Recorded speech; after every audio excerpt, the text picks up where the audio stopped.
이스라엘아, 내 하나님 여호와께 돌아오너라. 내가 내 죄악 때문에 쓰러졌구나. 모든 죄를 다 없애주시고 선한 것으로 받아주십시오. 수송아지 대신에 우리의 입술로 찬양을 드립니다. 아시리아는 우리를 구할 수 없습니다. 이제는 우리 군사력을 의지하지 않겠습니다. 다시는 우리 손으로 지은 것을 우리 하나님이라고 부르지 않겠습니다. 주께서는 고아와 같은 우리에게 자비를 베푸셨습니다. 나를 떠난 그들을 용서해 주겠다. 그들을 한껏 사랑해 주겠다. 다시는 그들에게 노하지 않겠다.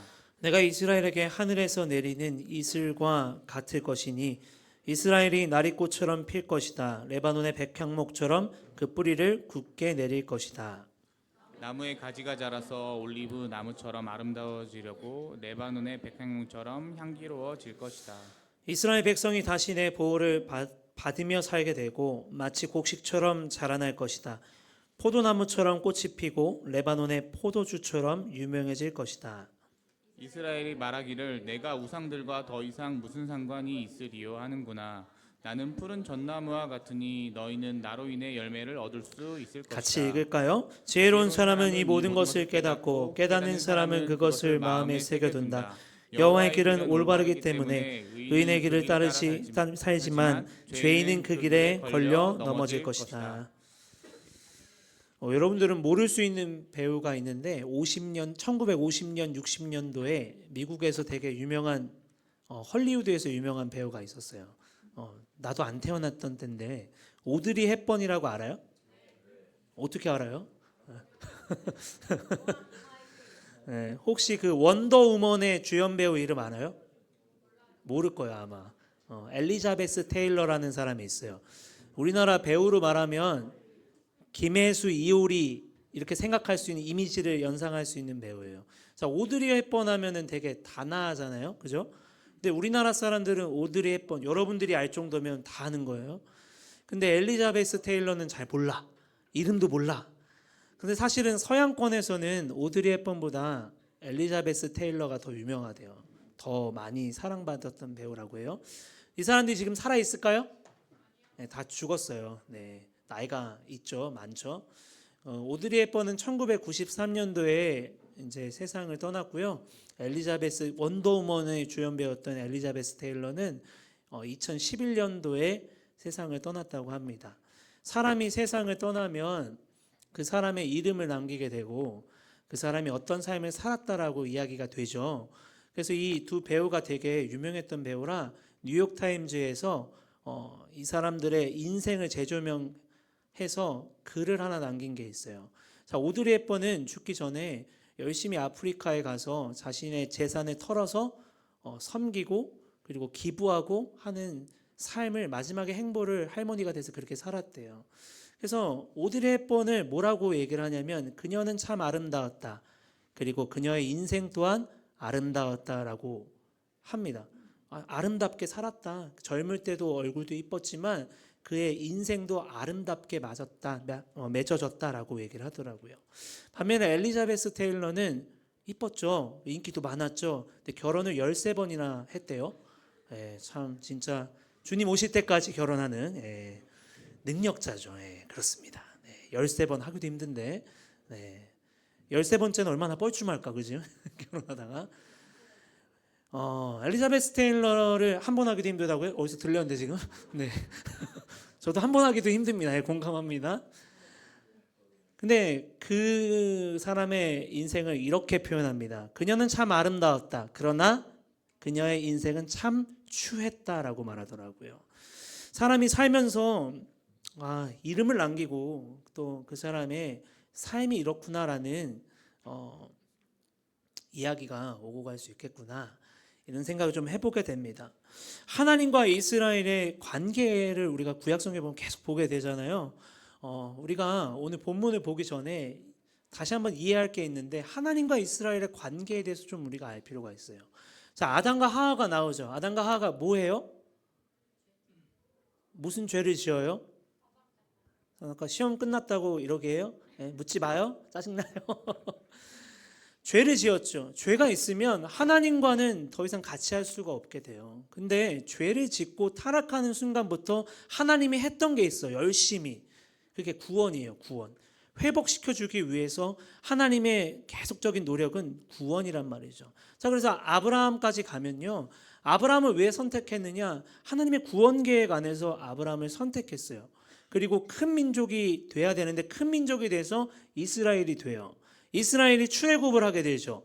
출애굽을 왜 했을까요? 그냥 젖과 꿀이 흐르는 가나안 땅 들어가라고? 아니에요. 하나님의 전체적인 맥락에서 타락하고 하나님을 거부하고 저주의 길로 가고 있는 이 땅의 모든 사람들을 살리기 위한 하나님의 구원 계획 안에서 이스라엘이 출애굽을 한 거예요. 자, 그래서 출애굽기 19장 5절로 6절에 노예였던 이스라엘 백성들이 이래서 출애굽을 하나님이 시키시고 하나님이 이 백성을 선택하셨구나라는 것을 알게 되죠. 우리 같이 읽을까요? 그러므로 이제 너희가 내 목소리를 듣고 내 언약을 지키면 너희는 모든 백성 중에서 나의 보물이 될 것이다. 온 땅의 백성이 다 내게 속하였지만 너희는 내게 제사장 나라와 거룩한 백성이 될 것이다. 너는 이 말을 이스라엘 백성에게 전하여라. 거룩한 나라, 거룩한 백성, 제사장 나라가 되는 것이 하나님이 이스라엘을 선택한 이유구나. 이제 노예가 아니라 해방되었어요. 해방돼서 이제 뭘 해야 되냐면 제사장 나라, 하나님을 예배하는 나라가 돼야 돼요. 자, 그리고 또 하나, 각자가 하나님은 거룩하신 분이니 거룩해져야 되는 거구나라는 거예요. 자, 왜 그럴까요? 이 땅은 타락했기 때문에 아담으로부터 시작돼서 죄가 가득하고 그리고 더 이상 희망이 없는 흐름 속에서 어떻게 해야 되느냐? 이스라엘을 통해서 하나님을 예배하는 제사장 나라가 돼서 하나님을 예배하는 이 세상이 돼야 되고 거룩한 한 사람 한 사람이 세워져서 썩어져가고 부패해가는 이 땅 가운데 거룩성을 회복시켜야 되는 거예요. 자, 이스라엘에겐 그게 돼야 되는데 이스라엘이 실패하고 말이죠. 자, 그래서 예수 그리스도를 보내주셔서 지금까지 그 은혜가 하나님의 구원 관심이 구원 계획이 계속 이어지는 것을 보게 돼요. 자, 이스라엘 백성은 제사장 나라 거룩한 백성이 돼야 되는 사명을 갖는데 자, 오늘날 예수님 시대 이후에 오늘날 저와 여러분도 마찬가지예요. 마태복음 5장 13, 14, 15절 말씀 같이 읽을까요? 너희는 세상의 소금이다. 만일 소금이 그 맛을 잃으면 무엇으로 짠맛을 내겠느냐? 맛을 잃은 소금은 아무 쓸모가 없게 되어 밖에 버려져 사람들에게 밟힐 뿐이다. 너희는 세상의 빛이다. 산에 있는 도시는 숨겨질 수 없다. 등불은 뒷박 안에 두지 않고 등장대 위에 놓는다. 그래야 등불이 그 집에 있는 모든 사람에게 빛을 비추게 될 것이다. 없네요. 네. 하나님께서는요, 우리에게 예수님께서는 빛과 소금이다. 예수님의 제자가 된다면 빛이고 소금이다라고 말해요. 빛이 있어야 어둠이 밝혀지죠. 맛을 내야 소금이 뿌려져야 부패하지 않잖아요. 자, 그 말씀을 합니다. 하나님께서는 호세아 선지자를 통해서 오늘 본문에는 이렇게 말해요. 돌아오라라고 말해요. 돌아오래요. 지금까지 행했던 길이 너무 악했고 너무나도 하나님 보셨을 때 잘못된 길이니까 그 길을 돌이켜서 다시 그 말씀의 길로 하나님의 뜻 안으로 돌아와라라고 말하고 있어요. 자, 오늘 1절과 2절 말씀을 우리 다시 한번 같이 보겠습니다. 같이 읽을까요? 이스라엘아, 내 하나님 여호와께 돌아오너라. 내가 내 죄악 때문에 쓰러졌구나. 여호와께 돌아와 이렇게 말하여라. 모든 죄물 선한 것으로 받아 주십시오. 수송아지 대신에 우리의 입술로 찬양을 드립니다. 네, 감사합니다. 오늘 왔다 갔다 하네요. 네, 예전에 목사님 처갓집에서 사과나무를 20그루를 심은 적이 있어요. 사과나무를 심으면 바로 사과가 생기는 게 아니라 3년이 기다려요. 3년, 4년이 지나야 사과 열매가 어설피 이렇게 막 맺히고 열리게 돼요. 자, 그런데 똑같은 땅에다가 좁은 지역에다 간격을 두고 사과나무를 심었거든요. 저는 안 심고 저는 그걸 받고 그걸 먹어봤는데, 그래서 재밌는 게 똑같은 씨를 뿌렸고, 그러니까 비슷한 똑같은 나무예요. 그리고 똑같은 땅이에요. 영양분이 똑같이 있겠죠. 근데 사과 맛이 달라요. 왜 다르게요? 물을 좀 덜 줘서? 아니, 물도 똑같이 줬어요. 그렇게 똑같이 주셨대. 그걸 관리하시는 우리 할머니께서 이렇게 똑같이 했대. 거름도 똑같이 줬어. 똑같은 양분을 먹고 똑같은 땅에서 자랐는데 맛이 다르더라고요. 왜 그럴까요? 뭐 그러거나 말거나, 난 맛있는 것만 먹으면 되니까 사서. 햇빛을 덜 받은 거는 맛이 없어요. 근데 맛이 진짜 차이가 있더라고요. 근데 그 생각이 드는 거예요. 아, 똑같은 토양에 똑같은 나무, 똑같이 열심히 똑같이 영양분을 받고 거름을 받았는데 태양빛 하나를 덜 받았다고 이렇게 맛이 다를 수 있구나라는 생각을 하면서 내 모습을 생각하게 되는 거예요. 자, 우리는 하나님의 은혜를 받은 사람들, 하나님의 은혜가 아니면 살아갈 수 없는 존재예요. 목사님도 이렇게 앞에서 여러분들 앞에 말씀을 소개하고 목사로 살아가지만 더 많이 느껴요. 하나님이 안 도와주시고 하나님이 나와 함께 하지 않으면 하나도 뭐가 되는 게 없어요. 내가 아무것도 못한다 이 말이 아니라 하나님이 붙잡아 줘야 돼요. 내 뒤에서 보이지 않지만 하나님의 은혜가 아니면 안 되지라는 생각이 들더라고요. 사람은요, 이 가슴 한켠에 채워지지 않는 게 있대요. 그 어떤 것으로 채워지지 않는 게 있대요. 오직 그 공간은 하나님의 말씀과 은혜로만 채워야 된대요. 늘 배고파. 우리는 배고프고 목마르고 채워도 막 허하고 뭘 해도 막 재밌는 걸 해도 막 뭔가 허하고, 왜냐하면 그 공간은 하나님만이 채울 수 있는 거기 때문에 그렇죠. 자, 이스라엘 백성들이 마치 태양빛을 받아야 맛있는 사과가 되는데 그거 태양빛을 받지 못한 하나님의 은혜 밖에 있으니 자, 모든 것이 다 무너져 버리는 거예요. 자, 약자를 돌보지 않아요. 양심도 사라져요. 도덕성도 사라져요. 서로가 서로 것만 챙기려고 하고, 그리고 너무 나쁜 거예요. 사람들이 점점. 왜 그럴까요? 하나님 말씀에서 벗어나니까. 자, 그래서 하나님께서는 돌아오라는 거예요. 그렇게 살면 죽어, 너네. 그렇게 살면 너네 심판받아. 그렇게 살면 너네 완전 끝나는 거야. 돌아와야 돼. 햇빛을 받아야 사는 거야. 은혜 안에 있어야 사는 거야. 돌아와야 돼 라고 말씀해요. 자, 그래서 수송아지 대신에 우리의 입술로 찬양을 드립니다. 이 말은 뭐냐면 회개하라라는 거예요. 자, 회개는요, 하나님 내가 잘못했어요가 아니라 그 걸음을 완전히 바꾸는 게 회개인 거예요. 내가 잘못된 관역으로 화를 쐈다면 이제 정확하게 그 관역 안으로 화를 쏘는 게 회개인 거예요. 하나님 내가 이렇게 해서 잘못했어요 하고 나서 똑같은 죄를 짓는다? 그럼 회개가 아니에요. 합당한. 회개는요, 회개의 중요성은 뭐냐면, 중점은 뭐냐면 돌이키는 거예요. 내가 이렇게 걸으면, 내가 삶을 이렇게 살았다면 이제 완전히 정반대 말씀의 삶으로 사는 게 진정한 회개인 거예요. 자, 이스라엘 백성들에게 돌아오라는 거예요. 하나님께서 제시하신 그 길로, 하나님의 은혜 품 안으로, 하나님의 은혜의 그 경계 안으로 들어와야 살아간다는 거예요. 자, 왜 그래야 될까요? 제사장 나라, 거룩한 백성이 돼야 돼요. 이스라엘이 그 삶을 못 살면 세상에 희망이 없는 거예요. 누가 그걸 할까요? 누가 하나님을 예배하고 누가 그 거룩성을 지켜가면서 이 땅에 썩어져 있는 것을 바꿀 수가 있겠어요? 이스라엘 백성들이 해야 되는 거예요. 그러니까 하나님은 돌아오라는 거예요. 이 땅을 위해서, 이 세상을 위해서 돌아오라. 저와 여러분도 마찬가지예요. 우리 한 사람 한 사람에게 하나님의 선한 계획이 있어요. 여러분이 생각하지 못하겠지만 하나님의 뜻이 있단 말이죠. 여러분이 하나님의 백성이라면 우리는 돌아와야 돼요. 그리고 하나님의 그 길을 가기 위해서 우리는 힘쓰고 늘 갈급하고 그 은혜를 붙잡아야 돼요. 더딜지 모르겠지만 우리가 살아가야 돼요. 크리스찬이 살지 않으니까 이 땅이 어두워지는 거예요. 예수 믿는 사람이 제대로 살지 않으니까 이 땅이 시끄러운 거예요. 우리가 그것을 이렇게 정신없는 시대 가운데 우리가 좀 돌아볼 수 있는 눈이 되었으면 좋겠어요. 여러분들 중학생 아니니까 이제 준청년이잖아요. 오늘 3절 말씀에 보면 돌아가는 방법에 대해서 말씀합니다. 우리 같이 읽을까요? 3절입니다.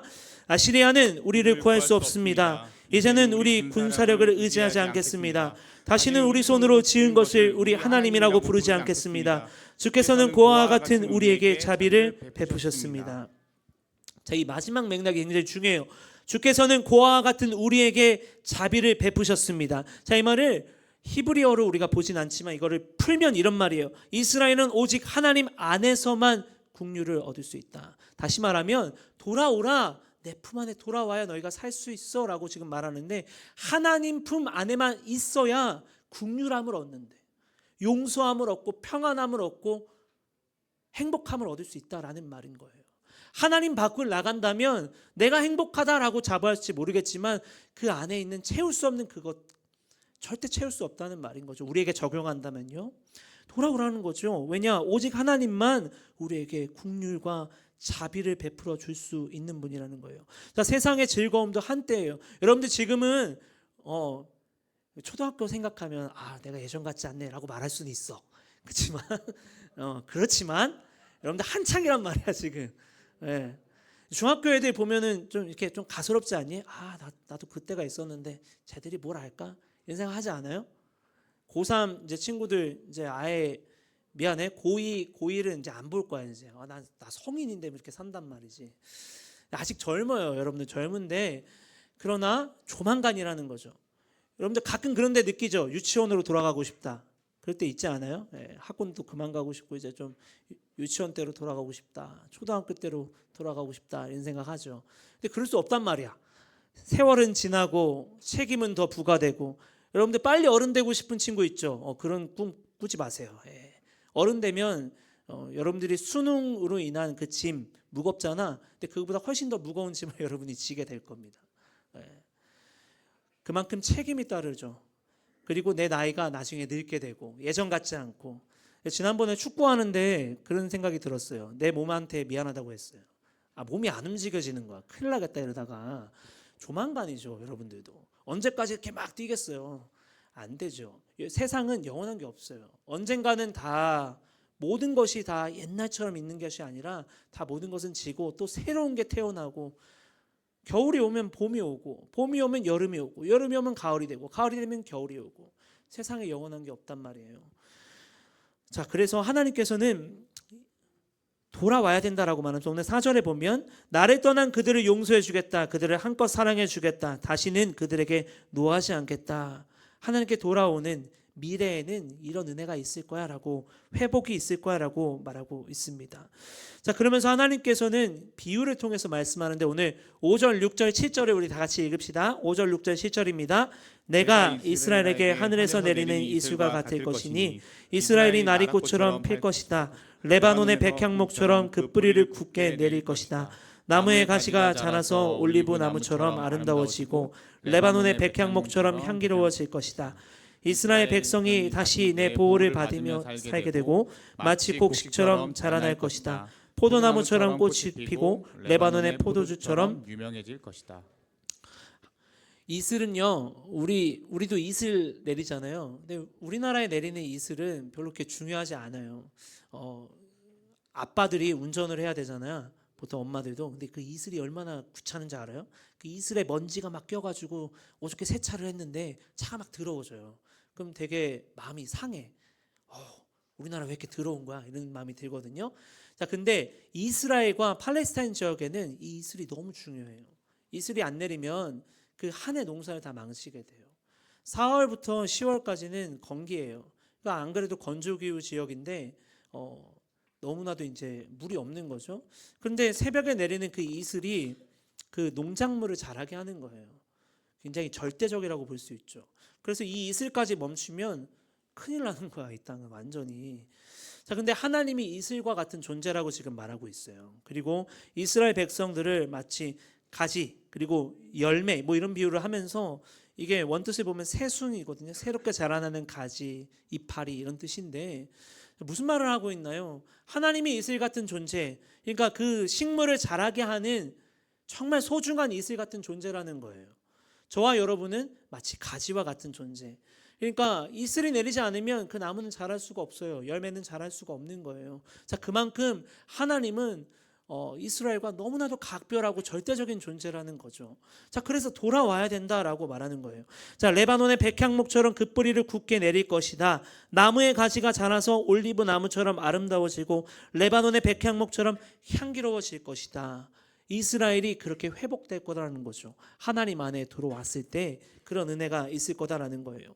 이슬이 내려야 농작물이 생존하듯이 이슬처럼 하나님의 은혜가 이스라엘 백성들에게 임했을 때 이스라엘이 생존할 수 있는 것처럼 저와 여러분도 마찬가지입니다. 하나님의 은혜 권역 안에서 하나님의 은혜 안에 우리가 덧입힘 받아야만 우리가 넘어지더라도 일어설 수 있고 또 앞이 보이지 않더라도 우리가 걸어갈 수 있는 힘을 얻을 수가 있고 마음이 답답하더라도 그 마음을 청량감 있게 우리가 걷어내고 우리가 살아갈 수 있는 용기와 힘을 얻을 수 있는 것이 하나님 안에서 가능하다라고 우리가 이 말씀을 적용해 볼 수 있는 거예요. 아니 그냥 난 내 뜻대로 살 거예요. 아니요, 조만간 넘어지게 됩니다. 사람은 완전하지 않아요. 사람이 아무리 똑똑해도 사람은 언젠간 다 넘어지게 됩니다. 그게 저와 여러분의 한계예요. 그 한계를 인정하고 하나님을 바라볼 수 있는 것이 믿음입니다. 바라건대 그 믿음이 있기를, 그 마음이 동하여서 그 하나님을 의지할 수 있는 믿음이 있기를 간절히 주님의 이름으로 축복합니다. 오늘 8절 말씀에 이렇게 말합니다. 같이 읽을까요? 이스라엘이 말하기를 내가 우상들과 더 이상 무슨 상관이 있으리요 하는구나. 나는 푸른 전나무와 같으니 너희는 나로 인해 열매를 얻을 수 있을 것이다. 하나님을 푸른 전나무와 같은 하나님으로 비유하고 있고 그 열매 맺는, 그렇게 열매 맺는 이스라엘 백성들, 이런 날이 올 거라는 거죠. 네, 그걸 예언하고 있습니다. 자, 끝으로 호세아는 이렇게 맞춰요. 오늘 9절 말씀도 같이 읽을까요? 9절입니다. 지혜로운 사람은 이 모든 것을 깨닫고 깨닫는 사람은 그것을 마음에 새겨둔다. 여호와의 길은 올바르기 때문에 의인은 그 길을 따라 살지만 죄인은 그 길에 걸려 넘어질 것이다. 여기서 말하는 지혜는 무엇이 선이고 무엇이 악인지를 분별할 수 있는 것을 말합니다. 그리고 여기서 말하는 여호와의 길이라는 것은 하나님의 말씀을 말하는 거예요. 그 말씀이 하나님이 어떤 길로 가는지 말하고 있거든요. 그 말씀 자체가 우리의 길라잡이가 된단 말이죠. 그 길만이 올바른 길이고 그 길만이 곧은 바른 길이다라고 호세아는 그렇게 말하고 있습니다. 우리 끝으로 요한복음 15장 1절로 5절 말씀 우리 같이 읽고 마치길 원합니다. 요한복음 신약성경에 요한복음 15장 1절로 5절 우리 같이 읽을까요? 나는 참 포도나무요 내 아버지는 정원사이다. 내 안에서 열매 맺지 못하는 가지마다 아버지께서 잘라내시고 열매 맺는 가지는 더 많은 열매를 맺게 하려고 깨끗하게 다듬으신다. 너희는 내가 너희에게 해준 말 때문에 이미 깨끗하게 되었다. 내 안에 있으라. 그러면 나도 너희 안에 있겠다. 가지가 포도나무에 붙어 있지 않으면 가지 스스로 열매를 맺을 수 없듯이 너희도 내 안에 있지 않으면 스스로 열매를 맺을 수 없다. 나는 포도나무요 너희는 가지다. 사람이 내 안에 있고 내가 그 안에 있으면 그는 열매를 많이 맺는다. 그러나 나를 떠나서는 너희가 아무것도 할 수 없다. 우리 예수님이 우리의 포도나무 되어 주신대요. 우리는 가지라고 합니다. 여러분 상식적으로 생각해 보세요. 가지가 나무에 붙어 있지 않는데 어떻게 열매를 맺고 삽니까? 가지 스스로가 나 열매 맺고 나 이렇게 성공할 거고 나 이렇게 어리석죠. 가지는요 나무에 붙어야 돼요. 그 나무는 뿌리에서부터 영양분을 딱 주고 그 가지로 뿌리 영양분을 보내서 열매를 맺게 하는 거죠. 예수님과 우리의 관계가 그렇다는 거예요. 우리 가지가 스스로 뭔가를 할 수 없듯이 예수님이 우리의 포도나무 되어 주셔서 우리는 그 나무에 접붙임 받아야만 열매 맺을 수 있다라는 겁니다. 내 안에 있으라. 그러면 나도 너희 안에 있겠다라고 약속합니다. 여러분은 엎치락뒤치락 살아갈 거예요. 여러분들이 한 학년 나이를 한 살 한 살 먹을 때마다 여러분이 감당해야 될 책임이 큽니다. 네, 그게 자연스러운 거예요. 이제는 나만이 아니라 나중에 여러분들이 부모가 되어서는 더 많은 책임을 해야 될 거예요. 더 많이 생각해야 되고 더 많은 책임을 부여하죠. 자, 신앙에 있어서도 마찬가지입니다. 수많은 갈등과 선택의 기로가 있을 거예요. 자, 여러분 오늘 말씀을 꼭 기억하길 바라요. 우리 하나님이 이슬 되어 주시는구나. 그리고 요한복음 말씀처럼 우리 하나님이 나무가 되어 주신다. 포도나무. 우리는 가지구나. 그러면 누구에게 붙어 있어야 되며 누구에게 속해야 되겠어요? 바라건대 예수님께 꼭 붙어 있기를, 그리고 그 은혜의 범위 안에서 여러분들이 그 안에 묶여서 하나님의 사랑을 느끼고 하나님의 말씀의 영향을 받아서 여러분들이 열매 맺으며 하나님께 아름답게 쓰임받는 여러분들 되기를 간절히 주님의 이름으로 축복합니다. 오늘 같이 말씀 생각하면서 우리 찬양 고백하고 결단하며 나가기 원합니다. 우리 시선이란 찬양 함께 고백합시다.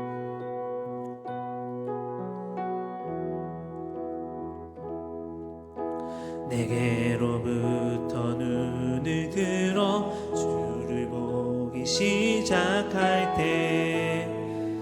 주의 일을 보겠네. 내 작은 마음 돌이키사 하늘에 꿈꾸게 하네. 주님을 볼 때 모든 시선을 주님께 드리고 살아계신 하나님을 느낄 때 내 삶은 주의 역사가 되고 하나님이 일하기 시작하네. 성령이 나를 변화시켜 모든 두려움 사라질 때 주의 일을 보겠네. 황폐한 땅 한가운데서 주님만 알게 되리. 주님을 볼 때 모든 시선을 주님께 드리고 전능하신 하나님을 느낄 때 세상은 주의 나라가 되고 하나님이 일하기 시작한 모든 시선을 주님께 드리고 살아계신 하나님을 느낄 때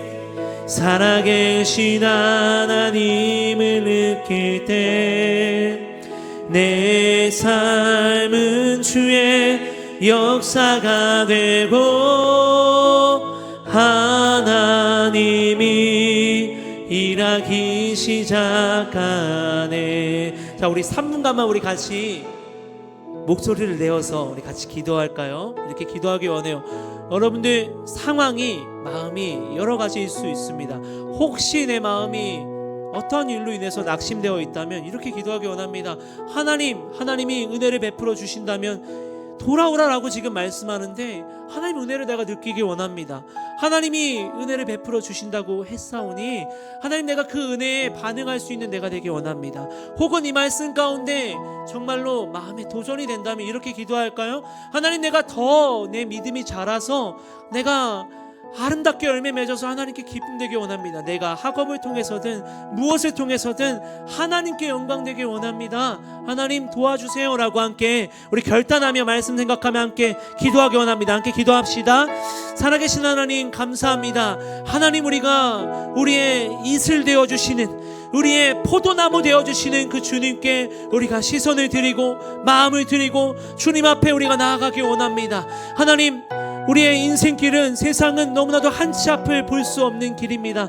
그러나 하나님은 어제나 오늘이나 내일 영원히 변함이 없으신 하나님 되실 줄 믿습니다. 하나님 우리가 불안한 내일을 살지만 그러나 한치 앞도 볼 수 없는 내일을 살아가지만 그러나 하나님 앞에 우리가 우리의 삶을 내어드리고 하나님께 우리가 우리의 삶을 묻고 하나님의 은혜를 간절히 구합니다. 주님의 은혜의 범위 안에서 우리가 가지된 우리가 주님의 나무 대신 포도나무 대신 그 주님의 젖붙임 되어서 우리가 아름답게 열매 맺으며 하나님께 기쁨이 되기를 원합니다. 불안해하는 자 있습니까? 염려하는 자 있습니까? 하나님 찾아가 주셔서 하나님이 하나님 되심을 알게 하시고 깨닫게 하여 주시옵소서. 그런 주님을 믿습니다. 그렇게 하실 주님을 의지합니다. 살아계신 주님 감사합니다. 주님께서는 우리에게 수고하라고 무거운 짐을 지라고 말씀하지 않으셨습니다. 수고했다면 무거운 짐을 지고 있다면 다 내게로 오라고 말씀하셨습니다. 그랬을 때 우리에게 평안을 주시겠다라고 말씀하셨죠. 아버지 우리가 오늘을 살아가면서 참 쉽지 않은 순간도 있고 고민되는 순간들도 있겠지만 우리의 모든 것을 주관하시고 우리가 필요로 할 때 정말로 만족해 해주시는 하나님의 은혜를 우리가 잊지 않게 하여 주시옵소서. 이스라엘 백성들에게 마치 이슬과 같은 존재로서 이스라엘을 붙들어 주시고 채워주시고 이스라엘을 생존케 하시는 하나님의 은혜, 그래서 예수님을 보내주셔서 그 피값으로 인하여 우리가 이렇게 주님을 고백할 수 있는 은혜의 입은 자로서 하나님, 우리가 언제나 그 은혜를 잊어먹지 않고 언제나 돌아갈 수 있는 우리가 될 수 있도록 하나님 붙잡아 주시옵소서. 우리가 살아가면서 혹여나 다른 길로 가고 있나요? 그렇다면 우리가 돌아설 수 있을 믿음과 다시금 그 말씀의 길로 돌아갈 수 있는 용기와 믿음을 우리에게 허락하여 주시옵소서. 그 길로 가야만 우리가 살 수 있다라고 하시니 하나님, 우리 친구들에게 하나님의 말씀의 길을 선명히 깨닫게 알려주시고 어떤 길이 생명의 길인지, 어떻게 가야만 하나님이 기뻐하시는지를 깨달아 알게 하여 주시옵소서. 한 주간의 삶을 맡겨드립니다. 하나님, 우리의 삶을 돌보시고 우리와 함께 하시기를 원하시는 하나님, 우리가 어느 지경 어떤 순간에 있을지라도 눈을 들어서 우리의 시선을 하나님께만 고정할 수 있는 우리 친구들 될 수 있도록 하나님 은총 내려 주시옵소서. 그렇게 하실 주님을 믿고 고백합니다. 살아계신 예수님의 이름으로 기도드립니다.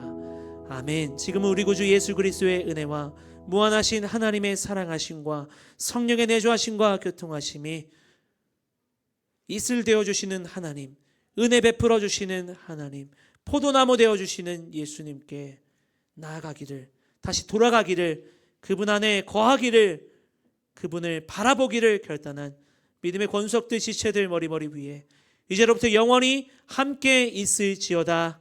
아멘.